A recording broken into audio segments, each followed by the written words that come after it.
everyone, and welcome back to Van Gogh's Digital, a modern take on Dutch masters' art. And today we're going to be discussing Vincent van Gogh's painting, and I'm sorry if I butcher the name, but it is French and sometimes it can be difficult to pronounce. Daubigny's Garden in Auvers-sur-Oise in July, made in the year 1890. And talking about this painting kind of saddens me a bit because just 2 months after this, he commits suicide. And no one really understands why he did that at that point. Yes, he was suffering through mental health issues, but it was also the point of his life where he was kind of getting recognition and he was excelling at what he was doing. So let's talk about this painting and dive into it. So this painting is one of the many masterpieces created by Van Gogh during his stay in Auvers, a village near Paris, in the last few months of his life. And in this video, I would like to explore the history and the significance, and along that, the elements of this beautiful painting.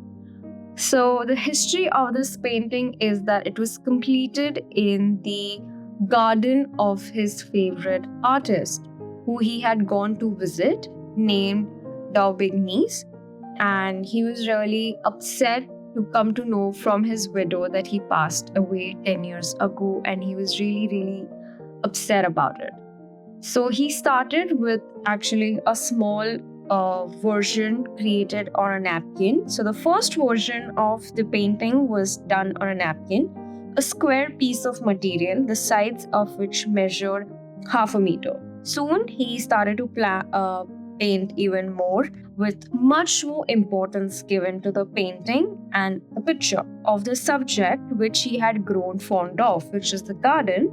And he did that in two subsequent views of the garden by simply doubling the canvas area and thus establishing a frenzy format. It was the start of a new series, and it was to include the most decorative work of Van Gogh's entire career. So, coming back to the artist Daubigny, he was a great artist of that time, and Van Gogh greatly admired him. And when he moved to Paris, when he came back to Over and he went to visit him, so he was really saddened, and he wrote in a letter to his brother that he died and he was deeply touched by his work. I quote, "A work that is good may not last forever, but the thought expressed by it will, and the work itself will surely survive for a really long time. And those who come later can do more than follow in footsteps of such predecessors and occupy their examples," unquote. So when Van Gogh came to Over in 1890, his widow was still there and occupying that house. And that's when he painted his garden 3 times.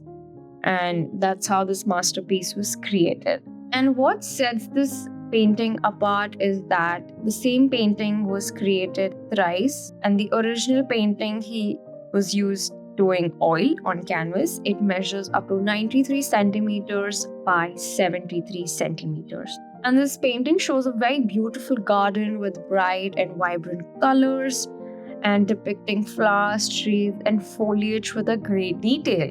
And the significance of the painting is that the Van Gogh's body of work, and it represents a transitional phase of his artistic style when he moved away from darker and somber colors compared to his earlier work. Now that you see, his color palette has in one become even more brighter and vibrant, and the painting also shows the influence of the Impressionist movement.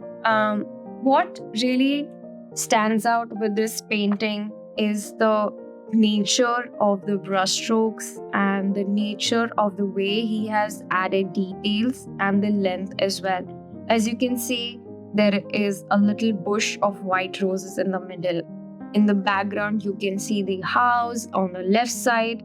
You can see luscious trees coming from the sides, and on the right side, you can see the tiny gate. Also, the more you stare into the painting, the more you can actually devour from it. And that's what sets Van Gogh apart, that he did not go for realism, and I quote, I should like to paint portraits that will strike people 100 years from now, like visionary partitions. But I'm not trying to achieve this by means of photographic stimulate, rather by means of passionate expression, using our modern knowledge of color, a contemporary sense of colors as means of expression and the way of heightening character. And that is why I really adored the way Van Gogh looked at art, looked at the way he perceived characters, foliage, nature.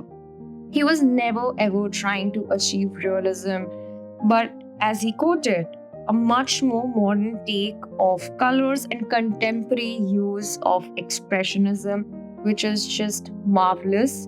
And I think we are again getting back into that circle in today's world as well, that we all are trying to find our own way of expressing.